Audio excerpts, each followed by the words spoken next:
이 명태균 씨와 윤석열 대통령이 직접 통화하는 내용이었고 여기서 윤석열 대통령의 목소리가 나오면서 뭐라고 얘기를 했냐면 공관위에서 나한테 들고 왔길래 내가 김영선이 경선 때도 열심히 뛰었으니까 그거는 김영선이 좀 해줘라 그랬다. 그랬는데 말이 많네 당에서 이렇게 얘기를 합니다. 그리고 명태균 씨는 진짜 평생 은혜 잊지 않겠습니다. 이렇게 대답을 하고 이 통화한 시점이 대통령의 당선이 되고 취임식 바로 전날 5월 9일 2022년 5월 9일에 이루어진 통화입니다. 자, 윤석열 대통령의 목소리가 처음 나온 건데 이거 파장 어느 정도라고 보세요? 어유 엄청 충격적이죠. 네. 그리고 민주당이 이제는 김건희 여사가 타켓이 아니라 윤석열 대통령을 정조준할 것 같아요. 네. 윤석열 당신이 잘못이다. 그래서 11월 2일 날 네. 서울역에서 대규모 집회한다고 그랬잖아요. 네. 거기서는 정말 윤석열 사퇴, 탄핵 뭐 그런 얘기가 그냥 쉽게 나올 것 같다라는 생각이 듭니다. 그러니까 그냥 우리가 단어로 활자로 보는 거랑 직접 이제 대통령의 목소리로 들으니까 어마어마하게 이제 그렇죠. 충격적이고 네. 그 내용도 문제지만 대통령의 그 말투와 억양 이런 것들이 솔직히 말씀드려서 좀 천박하게 보이더라고요. 그러니까 그렇군요. 대통령 당선이라면 딱 자리의 무게감을 느끼고 좀 위험 있게 딱 신중하게 엄중하게 딱 얘기를 했으면 좋았을 텐데 그냥 그럼 뭐 저기 진짜 하여튼 알았어 줘 뭐 이거잖아요. 그런데 말이 많네. 네. 뭐 이런 느낌으로. 그래가지고 참 이게 음성을 계속 국민들께서 들으시면은 윤석열 대통령에 대한 실망감이 네. 더 커질 것 같아요. 알겠습니다. 박 시장님 어떻게 보세요? 뭐 말씀대로 대통령의 품격도 없고 자격도 없다라는 느낌 네. 많이 듭니다. 물론 뭐 예상은 했지만 실제 대통령이 육성으로 저렇게 들었고 네. 그 시기도 다음날 5월 10일 날 그 보궐선거에 대한 공천을 발표를 하거든요. 그렇죠. 그 전날 당에서 말 많대. 이건 뭐냐면 당에서 여러 사람들이 그냥 있는 사람들이 알겠죠. 아마 공관이나 이런 시스템 속에 있는 사람들이 좀 김영선 전 의원에 대해서 부정적인 얘기를 했음에도 불구하고 그런 의미로 내가 받아들여지죠. 고생했으니 김영선 너 고생했으니까 경선 때 열심히 뛰었으니 뭐 김영선 줘야지 이렇게 얘기했는데 뭐 이렇게 얘기했다라는 게 대통령이 의견을 보일 수는 있고 실제 그 의견이 큰 영향을 끼치는 게 사실은 우리나라 정치사에 대통령이 뭐 당무기에 만든다 하더라도 알게 모르게 좀 있었겠죠. 네. 근데 이거는 너무 직접적이고 꼭 녹취가 공개돼서가 아니라 방식이 네. 왜 시켜? 이런 거잖아요. 설득이나 이런 것도 없고 그냥 아무리 5월 9일이면 사실은 대통령 힘이 가장 셀 때거든요. 취임 전날. 네. 그때 그냥 왜 나한테 잘했으니까 왜 시켜? 우리 대의기관인 국회의원들이 결국은 이렇게 해서 됐나? 라는 자괴감도 들죠. 네. 근데 이제 일각에서는 요거를 갖고 이제 이렇게 좀 얘기를 하더라고요. 네. 2024년 공천을 앞두고 김영선 의원이 수돗물에 그 바닷물을 이렇게 마셨잖아요. 네, 재보궐 끝나고 그거 말고 총선 말씀하시는 거죠? 네, 그거를 이제 2022년 윤석열 대통령은 예지를 한 거지. 2년 후에는 얘 수돗물을 마실 거야. 말 그러니까 많을 거야. 회를 줘야 되겠다. 그래서 여기 보면 김영선이 좀 회줘라 그랬다. 김영선이에게 회를 좀 줘라. 해줘라가 아니고 해줘라가 아니라 회줘라. 100번, 1000번이고 들어봐 주십시오. 네. 김영선 공천 줘라가 아니라 네. 김영선 해줘라. 회 줘라. 회줘라. 왜냐? 경선 때 열심히 뛰었으니까 살도 빠지고 배고플 거 아니냐.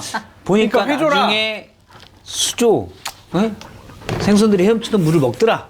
해줘라. 회줘라. 회줘라. 요걸 지금 대통령실에서 했을 가능성에 대해서 얘기하시는 거죠. 자기들끼리 또 그거 연구하지 않았을까. 그러다 그 머리에 뭐 더 이상 나올 게 있겠어요. 막 행정관들끼리 이른바 비선 라인들끼리 그런 얘기가 나오다. 밑줄 추고 야, 이제. 그래도 이건 좀 심했다. 야. 그래서 이렇게.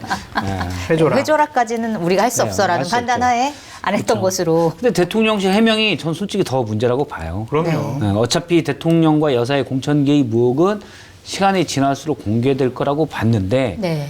해명이 그거 그냥 한 얘기야. 난 진짜 이렇게 세상 편하게 사는 사람들 못 봤어요. 그러고 해명 얘기는 좀 이따가 좀 더 네, 자세하게 하기로 예. 하고 일단 여기서 보면은 공관위에서 나한테 들고 왔길래 이 대목이 자 공관위에서 당선인에게 공천 후보 명단을 들고 왔다라는 건데 사실 윤상현 당시에 공관위원장을 맡았던 윤상현 의원 같은 경우 자기는 그런 적 없다 이렇게 지금 부인을 하고 있습니다. 실제로 당선인한테 이렇게 가는 게 뭐 있는 일이에요? 어떻게 봐요? 어떻게 보세요? 저는 이거는 그런 일이 항상 벌어졌으니까 네. 여권에서의 집권당 공천을 대통령실과 뭐 조율 없이 네. 당선인 시절이라고 하지만 당선인에게 보고 없이 이렇게 한다라는 것은 좀 상상하기가 어려워요. 그렇군요. 권력상. 네. 상호 조율을 하거든요. 네. 그러면 이제 당에서 저희 이런 사람들 이제 공천을 하고 출마시키기로 했습니다. 그럼 그래 고생했어요. 하여튼 뭐 좋은 성과 일어나길 바랍니다. 네. 이제 이게 정상적인 프로세스지. 네. 아니면 사전에 좀 이런 사람도 좀 검토해 보세요라고 이제 명단을 내려주든가. 근데 당에서는 공적인 시스템을 갖고 면접도 보고 여론조사도 하고 그래서 경쟁력 조사해가지고 A라는 사람이 맞는 것 같아요. 그러면은 그래요 잘했어 이제 그거 끄셔야 되는데 네. 이건 딱 집어가지고 해주라고 그랬잖아요. 네. 그러니까 이건 문제가 될 수밖에 없죠. 더군다나 말이 많은데도 해준 거잖아요. 그렇지. 그러니까 문제가 이게 크죠, 사실은. 저도 의견을 필요할 수 있다고 해요, 대통령이. 그러면 대통령 의견도 원래 그 1호 당원이니까 의견도 포함해서 공관에서 논의할 수 있고 만약에 대통령 의견을 필요했는데 그냥 아니다. 그러면 실제 그 법적으로 문제가 있을지 몰라도 우리가 여태껏 정치권에서 보면 맞아요. 그러면 가서 대통령이 이 사람은 이러이런 문제가 있어서 안 될 것 같습니다. 네. 그러면 그래 그런 게 있었어. 그러고 이제 큐시키고 뭐 이런 정도까지는 할 수도 있다고 보는데 그냥 말이 많음에도 불구하고 시킨 거예요. 이게 문제예요. 이거는 결정적으로 당의 공천 관리 시스템을 무력화시킨 거잖아요. 네. 그래서 면접도 보고 여러 가지 시스템으로 다 이렇게 공천을 완성을 해놨는데 이 사람은 내가 마음에 안 들고 이 사람 해줘 이거잖아요. 그럼 공천 시스템을 완전히 붕괴시키고 무너뜨린 거죠. 그리고 이 맥락을 보면 원래 다른 사람을 가져왔는데 네.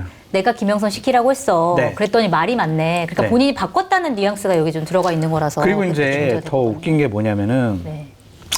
그 얘기를 하시고 난 다음에 그 다음 날 대통령께서 취임 연설문에 네. 뭐라고 얘기를 하셨냐면 네. 연결되는 얘기가 있었나요? 연결되는 얘기가 있죠. 지금 네. 뭐라고 있냐면 이렇게 자유민주주의를 위해서 공정한 규칙 그런 것을 지켜야 된다.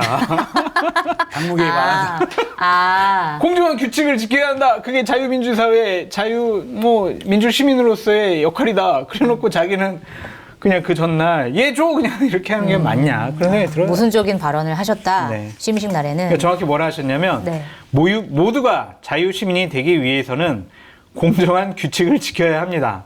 대통령 취임사에서 그렇게 얘기했어요. 네. 근데 공정한 규칙을 본인은 지키지 않았잖아요. 그러네요. 대통령이 자유를 상당히 언급하고 좋아하잖아요. 네. 그 진짜 좋아하는 것 같아요, 자유를. 자유를. 네. 근데 어렸을 때부터 덩치 크고 공부도 잘하고 그다음에 뭐 집도 유복하고 막 본인 마음대로 하고 싶은 거야. 근데 누가 막 선생님이 말리고 선배가 뭐라고 하고 예를 들어서 고시 할 때도 그렇고 그다음에 연수원에서 그렇고 짜증 나는 거지. 내 마음대로 하게 좀 놔둬. 네. 그래서 자유를 대통령이 본인의 얘기하는 자유다. 자유는 대통령의 네. 자유인 것 같아요. 본인 스스로의 자유다. 그게 아니라 제가 여기서 막무가내. 한번 얘기한 것 같은데 그 김건희 여사로부터의 자유라니까. 역시 본인의 자유에 포함되어 있는 거네요. 그럼요. 본인이 자유롭고 그런 중의적인 싶다. 것도. 네, 저는 그렇게 봐요. 알겠습니다. 그래서 그 상황이 두 번째 녹취록에 좀 담겨 있는 것 같은데 오늘 첫 번째 녹취록은 방금 말씀드린 그 내용이었고 두 번째 녹취록은 요거를 들려준 다음에 명 씨가 이제 지인에게 이 통화에 대한 맥락을 설명해 주는 부분인데 이런 내용이 나옵니다. 자, 결국 오빠 명 선생이 아침에 일에 놀래서 전화 오게끔 만든 게 이게 오빠 대통령에서 자격 있는 거야? 이렇게 얘기를 했고 나는 분명히 했다고 마누라 보고 얘기하는 거야. 그러니까 김건희 여사가 이거를 독촉을 했고 마지못해 그것을 들어준 다음에 마누라한테 이제 확인을 해주는 거다. 이런 식으로 이제 얘기를 하는 건데 결국 이거는 김건희 여사의 지시였다 이렇게 받아들여야 되는 건가요? 어떻게 보세요? 예, 명태균 씨가 이걸 옆에서 듣던 분위기를 보던, 그러니까 전화상으로 네. 그러면서 그거를 지인한테 5월 9일 날 있었던 얘기를 6월 15일 날 해주는 거잖아요. 네. 배경 설명. 일단 좀 충격적인 게 가장 핵심적인 거는 네. 왜 웃으시는 거예요? 또 이제 문맥, 단어, 해석. 그걸 좀 뒤에 하려고 그러는데 명 씨, 지 마누라 옆에서 오빠 면 선생이 그거 처리 안 했어? 면 선생이 아침에 일에 놀래서 전화 오게 만든 게 이게 오빠 대통령으로 자기 있는 거야? 흉내가 좀 안 드네요. 주현영 씨가 잘 냈는데. 잘하고 있어요. 일단 지인은 똑같이 쓰이죠. 네. 제가 그때 얘기를 했는데 대통령을 아는 사람은 다 지라고 하고 있어요. 명태균 씨도 지인데 네. 보통 부인데 새로운 음어로 그냥 지로 하는 거예요. 부인은 너무 들키니까 네. 지로 하는 것 같아요. 다 지라고 실제 이렇게 하더라고요. 그럼 저도 만나면 지라고 해야 되나 약간 고민이 좀 있어요. 지. 그리고 여기 충격적인 게 뭐냐면은 네. 이 부분에 지금 안 나왔네요. 저기 뭐냐면은 장관? 장관. 아, 앉혀라 장관. 저거 이거 앉혀라 저거 저거 앉혀라. 앉혀라. 그 앞에 네. 그 저거 앉혀라 이거 앉혀라라는 표현이 있는데 그 앞에 장관 누구 뭐 앉혀라 이런 얘기가 나와요. 네. 우리가 지금까지 명태균 씨가 한 얘기를 쭉 들어보면 명태균 씨가 법적인 문제가 될 만한 손짓들은 자기가 난 그거 안 했어 그렇게 거짓말들을 했지만 그건 나중에 다 사실로 드러났고 이번 것도 그랬잖아요. 네. 대통령과 연락 안 했다고 명태균 씨도 얘기했는데 실제였고 근데 보고를 미공표 여론조사는 안 했다고 했는데 실제 보고가 들어갔잖아요. 네. 신용환 교수가 얘기했죠. 대선 날 봤다. 네. 밀양구 연구소의 보고가 들어간 거죠. 명태균 씨가 법적인 문제 거짓말은 나중에 사실로 드러났고 또 나머지는 그냥 이렇게 녹취된 얘기들에선 사실을 되게 많이 얘기해요. 네. 나중에 여기서 왜 그러냐면 그냥 지인하고 편하게 한 얘기잖아요. 이건 제가 볼 때는 지금까지 거의 다 사실이었어요. 그러면 여기서 장관 누구 앉혀라. 전 이 말은 사실일 거라고 봐요. 네. 그럼 여사가 뭔데 장관 누구 앉혀라 이걸 합니까? 여사가 국무총리입니까? 그럴 바에 국무총리를 시켜야죠. 네. 예. 저는 이런 거 나중에 이것도 밝혀져야 된다. 네. 이 봅니다. 맥락도 굉장히 큰 문제가 예. 있다. 어떻게 보셨어요? 그러니까 우리가 흔히 그냥 농담처럼 V0는 김건희, V1은 윤석열 이런 식의 얘기를 했었잖아요. 네. 그게 이제 드러난 거죠. 공천도 김건희 여사가 윤석열 대통령을 닥달해가지고 네. 김영선 주고 이 말이 사실이라면 장관도 김건희 여사가 이 사람을 치고 저 사람 장관 주고 이랬다라는 거잖아요. 네. 와, 공천도 주고 정부 강요 임명권도 있으면 이게 정말 핵심 실세고 최고의 결정권자 아니겠어요? 그러니까 김건희 여사가 정말 센 사람이었구나. 막강한 권력을 갖고 있었구나. 네. 자기 주도권, 결정권을 갖고 있는 사람이었구나. 우리 그냥 막 농담처럼 얘기를 했는데 그게 이번 발언들로 인해서 어느 정도 증명이 돼가고 있다. 네. 그렇게 보여집니다. 이게 이렇게 되네요. 명 선생 이렇게 아침에 놀라서 전화 오게끔 만든 게 오빠 대통령으로 자기 있는 거야? 그래서 명태균 씨가 처음에 무슨 말이 많은지 나는 했는데 나는 분명히 했다고 마누라한테 얘기하는 거야. 그러니까 본인 공천을 말 많은데도 김영선 하라 했는데 요 내용 자체가 옆에 있는 김건희 여사한테 명태균 전화하는 상황이 네. 자기 나한테 뭐라고 했지? 내가 지금 하잖아. 아, 그거 보여주는 그 거죠. 상황이다라고 명태균 씨가 설명하는 거예요. 그래서 나오는 게 뭐 장관 앉혀라, 뭐 앉혀라, 아무것도 모르는데 이거 앉혀라, 저거 앉혀라, 마누라 앞에 섰다고 변명하는 거야. 그러니까 여사가 뭐 장관 누구 앉혀라, 뭐 이거 뭐 해라, 인사 이렇게 얘기를 하는데 맨날 여사가 막 얘기하는데 대통령이 들은 대로 내가 하잖아.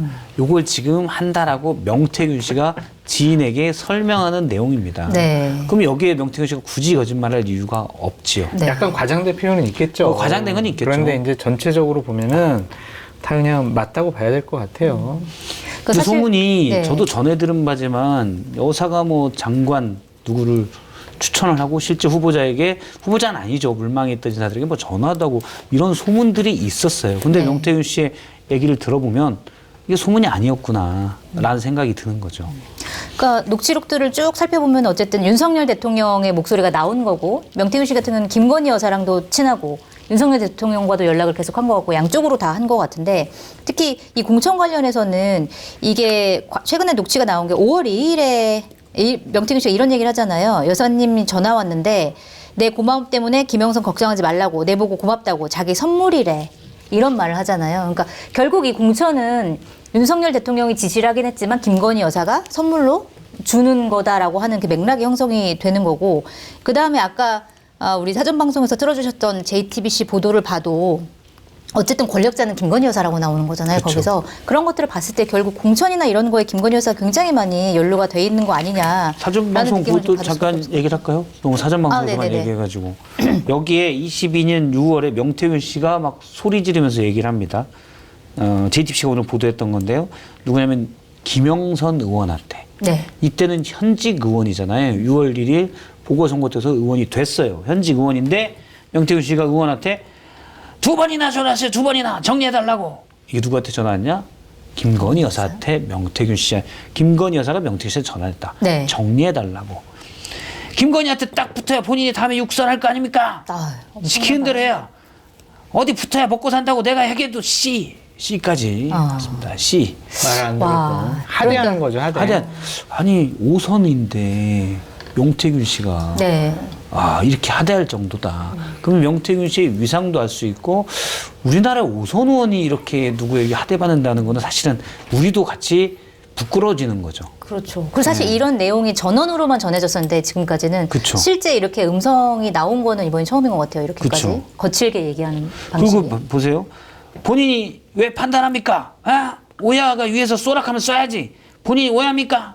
본인 그 김건희한테 가서 김건희한테 뭐 말이라도 똑바로 해요? 김건희가 권력을 쥐고 있잖아요. 권력 쥔 사람이 오더를 내리는데 본인이 왜 잡소리 합니까? 이렇게 해요. 네. 여기서도 나오잖아요. 권력 쥔 사람은 김건희다. 네. 그리고 이게 제가 그래서 이 취재기자한테 물어봤어요. 여기서 낸 거 정리를 해야지. 여사가 정리해달라고 하는데 두 번이나 왜 안 했냐고 김영선 전 의원한테 명태균 씨가 화를 내잖아요. 소리치면서. 네. 그게 과연 뭐냐, 뭘 정리하는 뭐냐. 거냐. 본인도 잘 모르겠대요. 근데 그게 아니고 네. 뭔가 사업 관련된 것 같다. 사업. 네, 그런데 그게 구체적인 게 뭔지는 잘 모르고 네. 민주당은 이 녹취가 추가로 있을 수도 있다. 네. 그럼 뭐 확인은 못해요. 민주당이 지금 긴 녹취를 가지고 있어 거기서 좀 잘라서 공개를 하고 있는 것 같아요. 근데 지금 모르겠는데 그런 사업 관련된 얘기인 것 같다. 이 사업이 그러면 엄청나게 부정적이냐? 그건 솔직히 이제 현재 모르는 상황이니까. 네. 다만 우리가 딱 봤을 때 여사가 5선 의원에게 말해서 정리해줘 라고 했는데 김영선 전 의원이 잘 정리를 안 한 거죠. 네. 그래서 명태균 씨 혼내는 과정 아닙니까? 여사가 왜 혼을 냅니까? 그리고 그게 무슨 사업이든 간에 네. 여사가 이걸 왜 5선 의원한테 부탁을 하고 사실은 부탁이라고 해도 지시예요. 네. 왜 지시합니까? 이것도 국정 개입이죠. 네.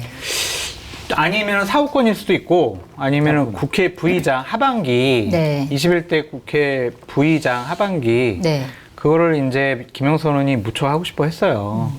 그래가지고 뭐 김영선 의원이 김건희 여사를 만나러 가네 뭐 그래서 어느 정도 정리가 됐네 안 됐네 막 그런 얘기도 나오죠. 소문이 있었었거든요. 네. 들어보셨잖아요. 네.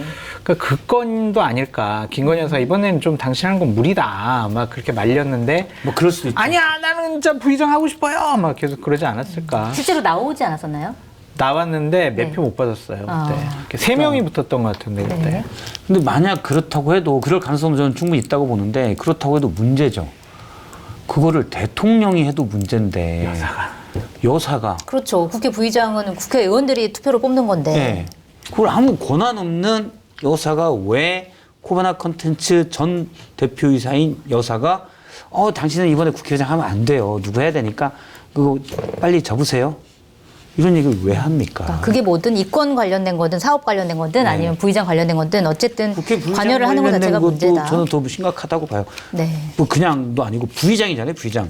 의장 있고 부의장 2명인가요? 네, 있는데 부의장이죠. 여야 각각 한 명씩. 그 국회 따지면 국회 넘버 3 안에 드는 건데 그거를 여사가 당신은 나오지 말고 정리라는 거잖아요. 네. 말이 안 되죠. 그렇죠.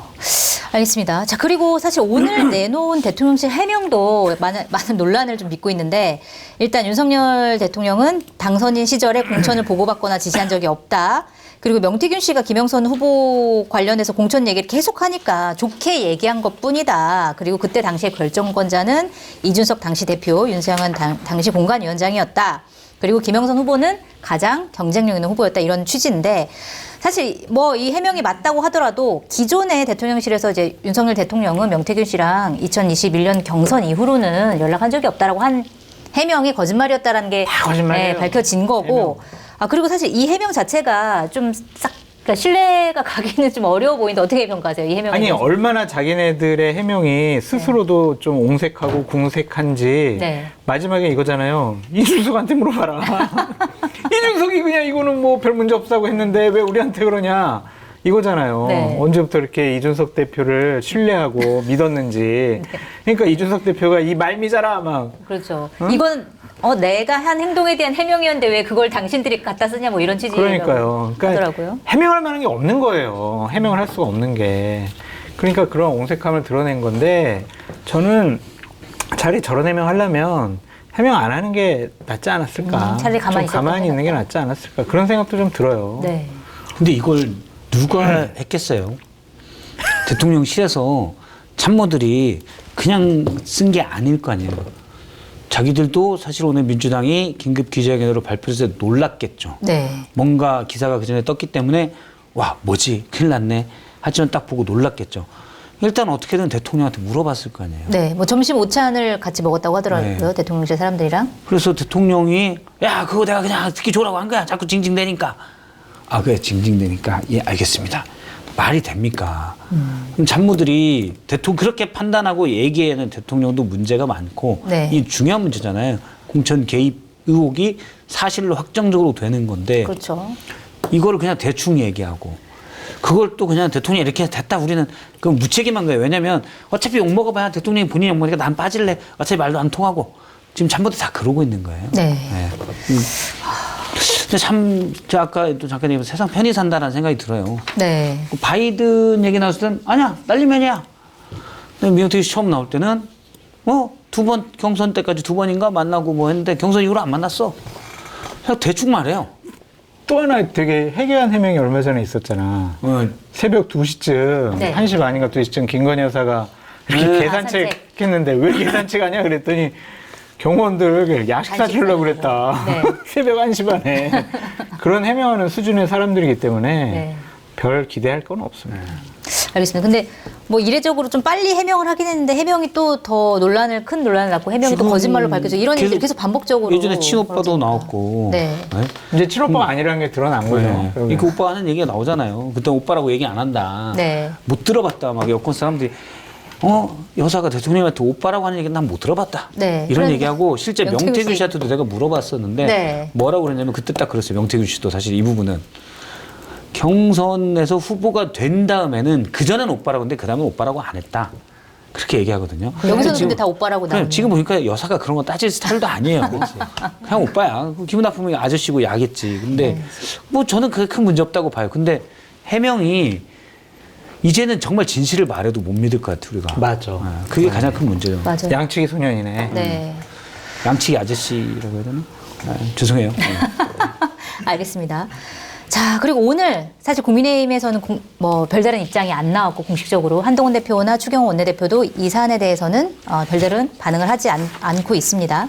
그런데 한동훈 대표는 사실 최근에 김건희 여사 리스크 관련해서 대통령이랑 담판을 짓는데 실패하고 결국 특별감찰관을 우리가 빨리 추천해야 되는 거 아니냐 이렇게 주장을 하고 있었는데 사실 오늘 일이 터지면서 이게 과연 특별감찰관으로 해결될 수 있는 일이야? 라는 의문이 생겼단 말이에요. 자, 그러면 한동훈 대표는 굉장히 입장이 난처해졌을 것 같은데 이거는 한동훈 대표로서는 어떤 입장을 볼까요? 한동훈 대표는 지금 사실 더 좋다라고 봐요. 왜죠? 한동훈 대표가 특별감찰관을 꺼낸 건 반드시 특별감찰관을 관철시켜서 여사에 대한 해법을 마련해야지 라기보다는 네. 21일 날 윤한회동에서 대통령에게 모욕, 푸대접을 받고 왔잖아요. 그 다음에 할 게 없어요. 네. 뭐라도 요구를 계속 해야 될 거 아닙니까? 그렇다고 특검 그러면 하겠습니다. 원래 이게 그다음 카드여야 되는데 그렇게 말하기엔 배포가 작은 거지. 일단 배신자 프레임에 걸릴 수도 있고 네. 그래서 그럼 뭐라도 요구를 해. 아니면 뭐라도 세게 요구를 하든지 아니면 자맹이에요.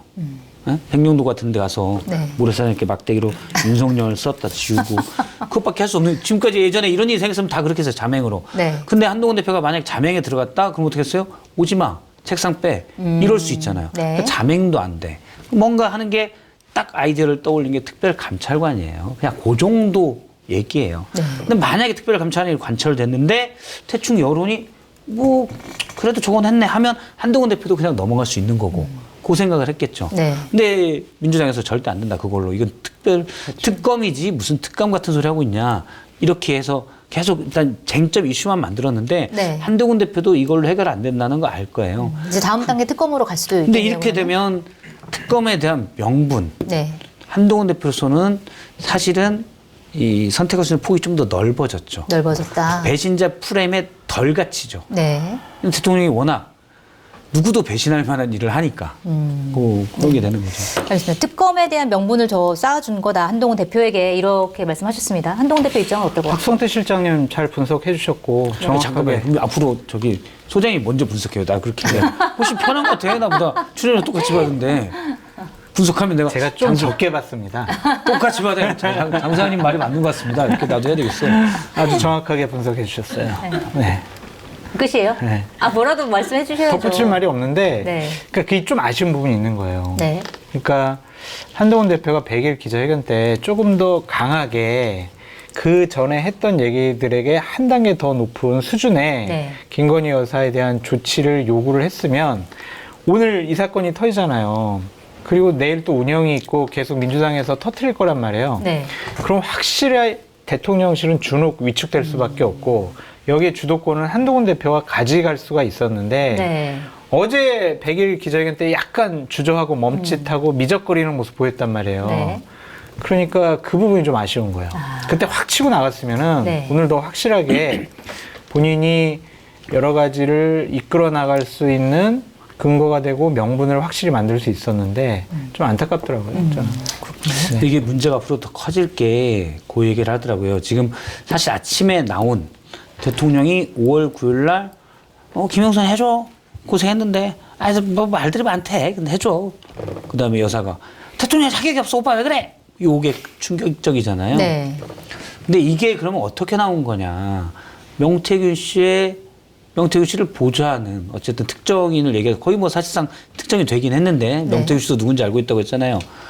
그분이 계속 차에서 녹음을 한 거죠.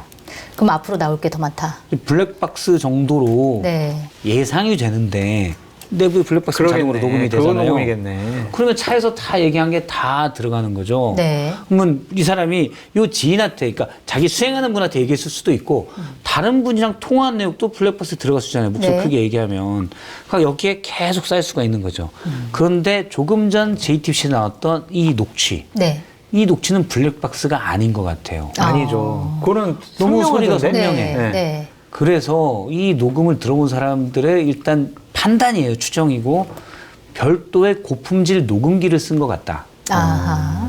그러면 그분이 그렇죠. 누군가 그러면 제보자가. 이분이 의도적으로 계속 녹음했을 가능성이 있는 거죠. 네. 명태균 씨에 대한 예로 명태균 씨가 아니 이 이상한 아저씨가 국정을 이렇게 막 해? 거기에 반감을 품든 또는 뭐 개인적인 이유가 있을 수 있어요. 저는 근데 그런 내부 고발은 항상 개인적인 이유도 있을 수 있어요. 그걸 뭐라고 할 건 아닌 것 같아요. 그래서 그러면 이런 녹취가 이거 하나뿐이겠느냐라는 상식적인 추정이 가능한 거죠. 네. 이분이 녹음기까지 고품질 녹음기까지 구입해서 만약 이랬다. 이걸 잘 들어본 취재기자는 블랙박스는 아닌 것 같고 이거는 소리를 잘 들어보면 되게 선명해. 녹음기가 있는 것 같다. 아니면 그냥 통화한 당사자들 중에 누군가 한 명이 제보했다고 해도 네. 우리가 그쵸. 인정할 만큼 품질이 너무 좋더라고요. 네. 블랙박스는 아니야. 아닌 것 같아요. 어쨌든 민주당에서도 중국제가 아닌가? 그러니까 이 윤석열 대통령의 불법이 김건희 여사에 의한 것임을 보여주는 내용이 수두룩하다. 다른 녹취록에서는 이렇게 얘기를 했으니까 앞으로 민주당이 어떤 내용을 더 추가로 공개하는지도 봐야 될 것 같고. 김건희 여사 육성도 있대요. 그래서 아, 이제 그래요? 뭐 내일은 아닐 거고 다음 주에 또 계속 공개할 것 같아요. 많대. 알겠습니다. 일단 오늘 나온 녹취록을 중심으로 보면 이제 법적인 쟁점이 좀 생길 것 같아요. 일단 민주당에서는 이렇게 주장합니다. 오늘 서영교 명태균 게이트 진상조사 단장이 이런 얘기를 했습니다. 여론조사 관련해서 정치자금법 위반, 여론조사 조작으로 당선된 경우에는 당선 무효형 관련해서도 얘기하고 있다. 이렇게 얘기를 했고, 다만 국민의힘에서는 특히 이제 윤석열 대통령이랑 친한 신윤계에서는 이거는 선거법에 위반될 소지가 없다 이렇게 주장을 하고 있어요. 왜냐하면 특히 권성동 의원 같은 경우에는 이거는 그러니까 취임하기 전날 한 얘기이기 때문에 아직 당선의 신분이다. 그리고 공무원의 신분이 아니었기 때문에 이것은 뭐 탄핵 가 될 수 없다라고 얘기했고, 그다음에 예전에 박근혜 전 대통령이 탄핵을 당했을 때 그거는 청와대에서 여론조사를 돌리고 그 여론조사를 자료화해가지고 당에 보내고 실제로 리스트도 보내고 뭐 이런 식으로 했기 때문에 맞아요. 법적인 문제가 된 거지 이거는 그 정도까지는 아니다 이렇게 주장을 하는데 이 법적인 쟁점 어떻게 될 거라고 보세요? 민주당은 법적으로 문제 있어. 이건 탄핵 사유야라고 계속 주장하겠죠. 네. 당선인이 일반인은 아니잖아. 막 이렇게 얘기할 것이고 당선인 신분에 대한 법률이 있기 때문에 그걸 좀 살펴보면 될 것 같고요. 네. 또한 이게 실질적으로 효구력을 발생한 게 5월 10일이다. 공천 발표 때. 네. 그때는 윤석열 대통령이었다. 네. 5월 9일에서 10일 넘어가는 그때는 이제 대통령으로 바뀌잖아요. 신분이 당선인에서 12시 대통령으로. 땡만 바뀌는 건가요? 그렇죠. 네. 그렇기 때문에 민주당은 계속 문제 삼을 것 같은데 일단은 법률적으로 보면 오늘 권성동 의원이 해명은 제대로 잘 한 것 같아요. 그걸 한번 법적으로. 보시면 될 것 같은데 네. 그거 가지고 방어가 안 될 것 같아요, 문제는. 그거 가지고 국민들이나 언론에서 네. 당선인이니까 네. 이거 문제 없어. 그것을 그냥 문제 없구나. 그렇게 생각할 국민은 상대적으로 적어 보인다. 네. 근데 이제 국민의힘으로서는 최후의 마지노선, 저지선은 이거지. 이걸 가지고 민주당이 탄핵으로 몰고 가지 않도록 방어막을 치자. 네. 근데 그거는 어느 정도 권성도 의원 말이 맞을 수 있겠다. 그런 생각이 들더라고요. 알겠습니다. 법적인 쟁점은 어떻게 보세요? 전 법대를 안 나와가지고 그러면 네. 문맥 해석해 주세요. 법의 보호를 받아야만 되는 사람이어서. 네. 근데 사실은 민주당에서는 어차피 행위 처분이 일어난 게 5월 10일이기 때문에 네. 대통령이 취임한 이후에 공천관리위원회가 김영선 씨에 대한 공천을 결정하잖아요. 네. 그래서 그것 때문에 이건 유효하다라고 하고 있고 국민의힘에서는 당선인은 공무원이 아니기 때문에 네. 공직선거법에 저촉되지 않는다. 공무원의 정치적 중립 의무 위반도 아니다라고 주장하고 있는데 사실 법적인 문제는 저는 이거는 법원이나 네. 나중에 헌법재판소가 판단하면 돼요. 혹시나 탄핵 소추가 된다면. 네. 더 큰 문제는 저는 정치적 문제라고 생각을 해요. 신뢰의 문제, 네. 해명이나 이 문제를 대하는 자세. 박지원 의원실에서 헌법재판소 이번 국감 때 서면 질의를 한 게 있어요. 네. 탄핵의 기준이 뭡니까? 탄핵은 예를 들어서 당신 넉 달 쉬어 정직 또는 저희가 손들고 서 있어 이게 아니에요. 네. 헌법재판소의 탄핵은 파면하냐 안 하냐 네. 이 두 가지밖에 없잖아요.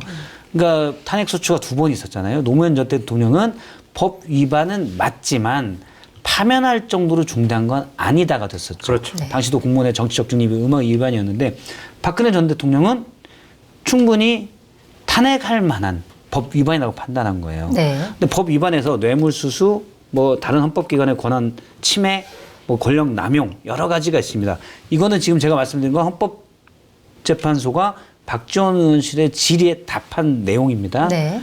쭉쭉 있는데 원래 이제 딱 나온 거 있죠. 우리가 다 알고 있는데 중대한 헌법과 법률 위배다. 자, 그러면 예를 들어서 이게 뭐 자유권이나 무슨 뭐 언론자 이걸 그 정도를 잘 모르겠잖아요. 거기에 맨 뒤에 헌법재판소에서 얘기하는 게 있습니다. 중요한 건 기본적인 민주주의 질서를 어그러뜨려서 네. 국민들로부터 더 이상 신뢰받지 못할 때 이게 중요하다라고 보는 거예요. 네. 그렇지. 법적인 부분도 그렇죠. 있지만 맞아요. 어쨌든 여론이나 아니면 민주주의 질서 파괴 이런 것까지 그렇죠. 다 포함되는 신뢰를 그러니까 거군요. 이건 뭐냐 파면이란 건 뭐냐면 당신이 더 이상 국정 운영을 그러니까 그 자리에 있는 것보다 안 있는 게 나은 것 같아. 요거거든요. 네. 그거를 실제 노무현 전 대통령 때도 그렇고 박근혜 전 대통령 때도 이 두 가지를 비교 평가를 합니다. 파면시키는 게 낫냐 안 시키는 게 낫냐. 그러면 이게 물론 법률 위반도 있지만 여기에 대해서 제 생각 여기서 저 해석인데 같은 위배라고 해도 국민적 신뢰가 있으면 그래도 국정 운영해. 네. 그럼 파면을 안 시키는 거죠. 근데 같은 위배라고 같은 똑같은 형태의 사건이라고 해도 국민이 신뢰를 못하면 그냥 파면 될 수 있다. 그냥 새로 뽑는 게 낫겠어. 네. 이게 헌법재판소의 판단이라는 거예요. 네. 근데 법적인 문제보다 지금 대응이 국민적 신뢰를 과연 받을 수 있느냐. 못 받아요. 이게 가장 저는 중요한 문제라고 봐요. 네. 그러면 이러면 지금 대통령실에서 대통령이 이렇게 그거 그냥 한 얘기야. 뭐 기억 안 엄청나게 우리가 막 아침부터 저도 사실 놀랬거든요. 네. 야 이게 공개됐구나. 난리 났네. 근데 너무 간단해. 그냥 줘라고 한 얘기야. 말이 됩니까 이게? 국민을 졸로 보는 거지. 한마디 더 붙였지. 나의 보험 상태를 객관적으로 체크해 공정한 평가와 합리적 대안을 제시하는 마이보험 체크는 보험 가입자의 이익을 최우선으로 각종 보험을 고객의 상황에 맞게 맞춤형으로 리모델링 해드립니다. 마이보험 체크는 생명보험협회와 손해보험협회에 등록된 보험 대리점 소속입니다. 홈페이지는 한글로 마이보험체크.com으로 접속하시고 전화는 1800-7917입니다. 믿고 먹는 수산명가 통영해인에서 준비한 제철 생새우를 소개합니다. 신안 앞바다에서 잡은 통통하게 살이 오른 싱싱한 새우를 주문 즉시 작업해서 보내드립니다. 해물이 듬뿍 들어간 즉석 보양죽도 준비했는데요. 전복죽, 낙지 김치죽, 해물 삼선 짬뽕죽인데요. 차원이 다른 맛과 재료의 퀄리티를 자부합니다. 유튜브 고정 댓글 링크 또는 네이버에서 통영해인을 검색하시기 바랍니다. 아침부터 저도 사실 놀랬거든요. 네. 야 이게 공개됐구나. 난리 났네. 근데 너무 간단해. 그냥 줘라고 한 얘기야. 말이 됩니까 이게? 국민을 졸로 보는 거지. 한마디 더 붙였지. 내가 뭐 그런 얘기 했었나? 그러니까 기억을 정확히 못한다. 중요하지 않아서 기억은 잘 안 나는데 줘라고 했겠지. 명태균이 그러니까. 그래서 제가 계속 얘기하지만 인생 너무 쉽게 사시는 거예요. 이러면 국민들이 앞으로 대통령실에서 나오는 메시지를 믿지를 못하잖아요. 네. 그럼 앞서 뭐가 있냐? 헌법재판소가 볼 때 국정 운영을 계속 맡기는 게 좋냐, 안 맡기는 게 좋냐 할 때 안 맡기는 쪽에 무게중심이 가는 거예요. 네. 국민적 신뢰를 믿음이라는 용어를 쓰는데 믿음을 이미 저버렸다라고 하면 구지가 되는 거죠. 네. 그러니까 저는 대통령실은 그거를 좀 알아야 돼요. 사실은 저는 개인적으로 만약에 대통령이 이 문제에 대해서 진지하게 사과하고 하면 사실은 형사소추 안 당하잖아요. 탄핵도 안 당해요. 네. 근데 계속 이러니까 탄핵의 가능성이 높아지는 겁니다. 화가 나는 거지 국민들은 더욱 중요한 지적을 좀 해주신 것 같은데. 박 실장님 참 분석 잘하십니다. 네, 훌륭하십니다. 네. 아까 나한테 이렇게 하라고 가르쳐줬잖아. 이제 소장님이 하고 내가 이렇게 했거든. 알겠습니다. 자, 일단 이렇게까지 신뢰를 잃은 상황에서 민주당이 요거까지 다 넣어가지고 특검법을 이제 다 발의를 할 거고 더 포함을 시킬 건데 윤석열 대통령이 또 거부권을 행사할까? 이거 김건희 여사에 대한 거요? 김건희 특검법. 그 다음에 만약에 실제로 거부권을 또 행사했을 때 국민의힘 의원들은 어떤 선택을 할까? 어떻게 보세요? 어려운 문제인데 현재까지의 국민의힘 의원들과 한동훈 대표와 그 주변의 측근들의 생각은 특검은 안 된다는 거였어요. 네. 근데 이제 오늘서부터 판이 달라졌고 네. 차원이 다른 문제 제기가 됐잖아요. 그렇죠. 그리고 민주당이 계속해서 김건희 여사 육성 등 다른 육성들을 계속 지금 공개한다는 거 아니겠어요? 네. 그러면 국민의 분노가 높아지고 대통령 지지율 더 떨어지고 김건희 여사 탄핵의 특검에 대한 찬성이 더 높아지게 되면 국민의힘 의원들이 어떻게 막아요? 못 막아요. 그거는 같이 죽자는 거거든요. 네.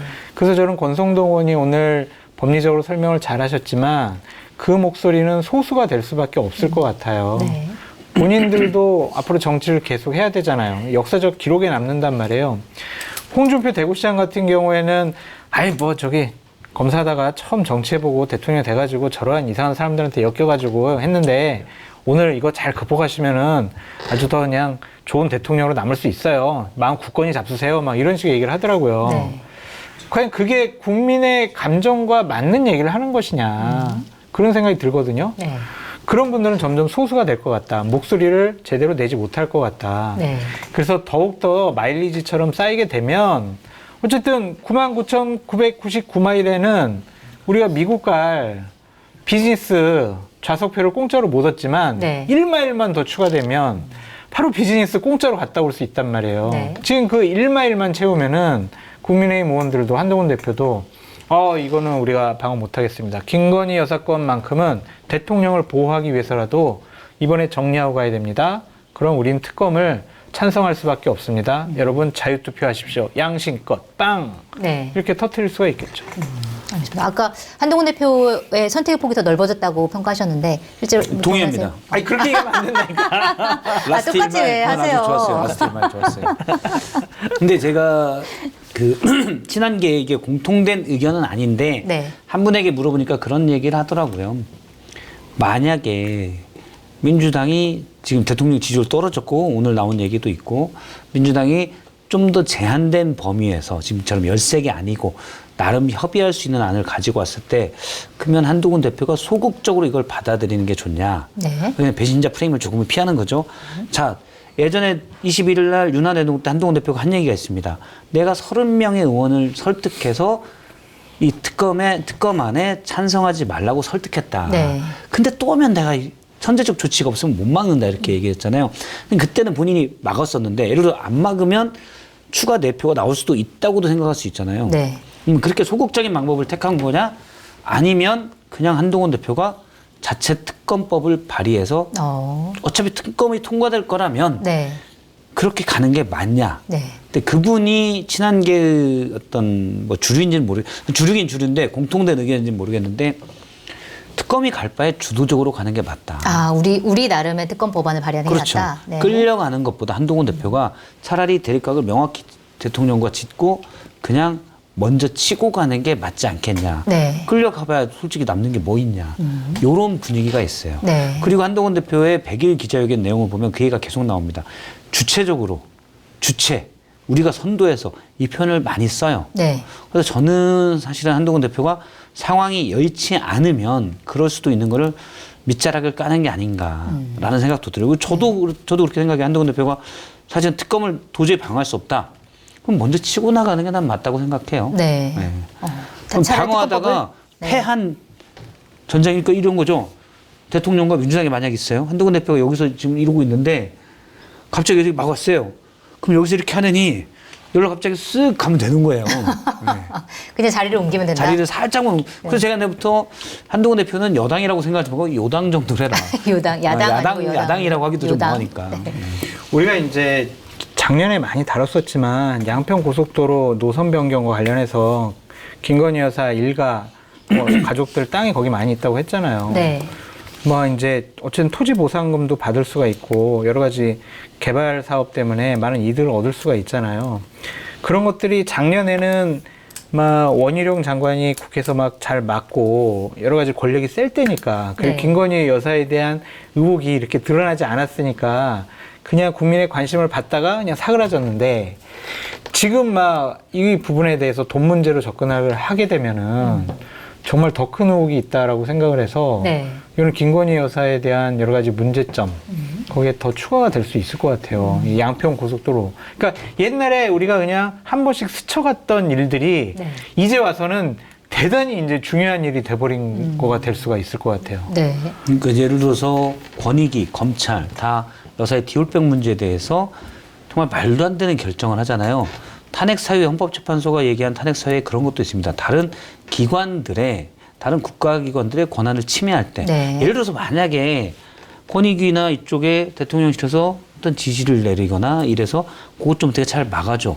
이런 것도 잘하면 나올 수가 있잖아요. 네. 뭐 잘하면이라보다 만약 수사를 안 되면 나올 가능성도 내부 있거든요. 고발이 그런 있을 게. 수도 있겠고. 내부 고발이 있을 수도 있겠고요. 예를 들어 방심위도 그런 문제가 생길 수도 있고 다른 게 있을 수가 있잖아요.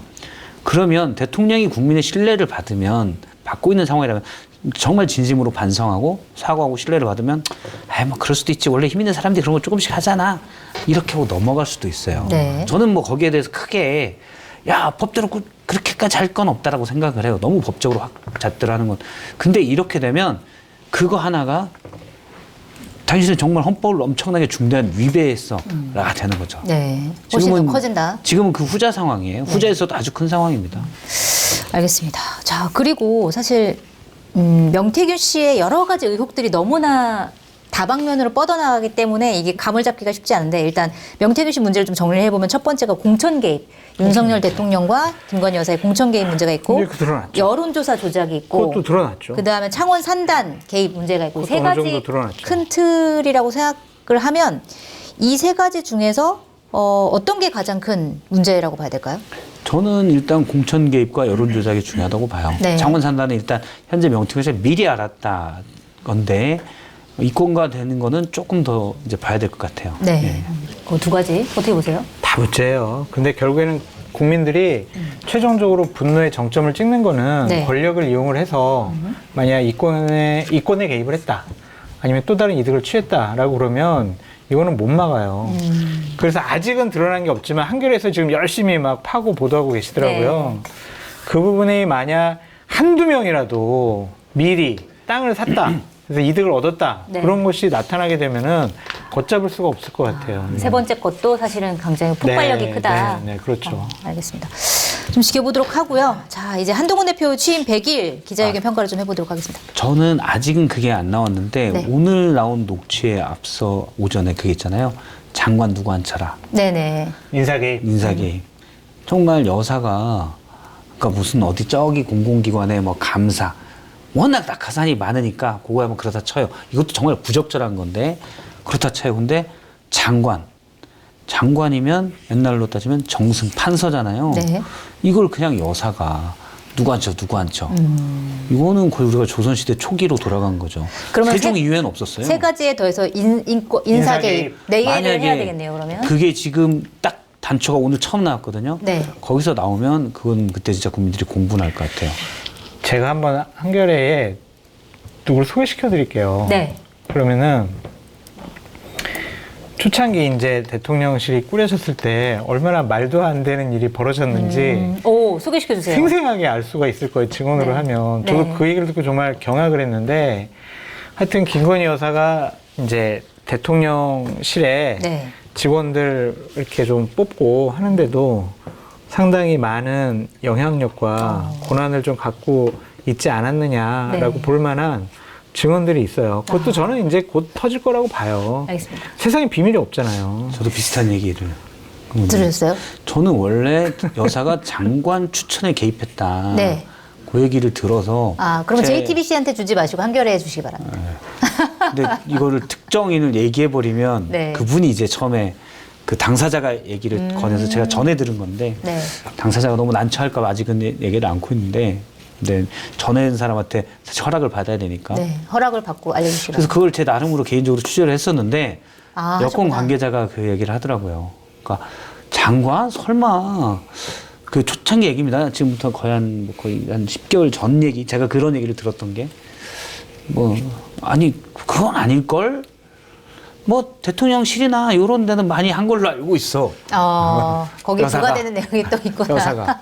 네. 장관까지는 아니고 대통령실은 많이 했어. 박 기자, 그거는 저기 장관까지는 아니겠지. 그런 얘기들이 있습니다. 다 나와요. 안 나올 수가 없어. 알겠습니다.